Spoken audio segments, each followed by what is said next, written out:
Affiliate ka rin ba? Tapos wala kang live button. Katulad ko. Tingnan mo. Ayan, video lang yung meron ako.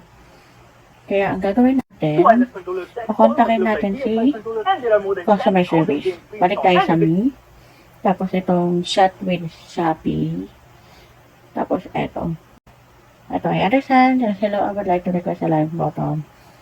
Ganyan. Tapos, nag-send ako ng screenshot or proof na wala talaga akong live. Importante to guys. Dapat hindi kayo mag-leave ng chat nang wala silang binibigay na tracking inquiry o yung ganito. Yan, yung nakakopy na yan.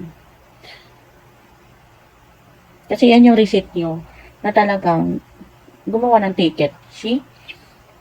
Customer service. So, yun. Mag-wait na lang tayo ng 24 to 48 hours para makita natin yung resulta. Mag-i-email yan sila sa atin eh. Tapos wait tayo na. Balikan natin kung ano yung mangyayari sa sunod.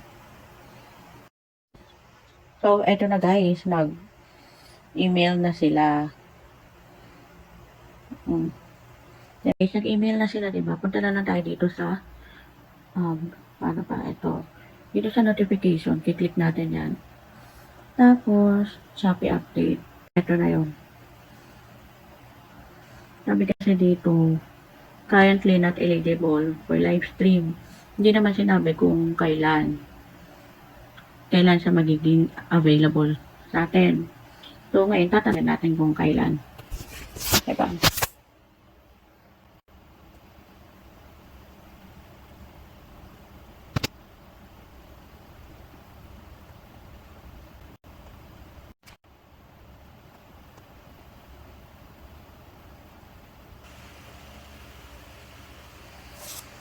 So, yun. Antayin na lang natin kung kailan tayo magkakaroon ng access sa live button. Update ko kayo guys.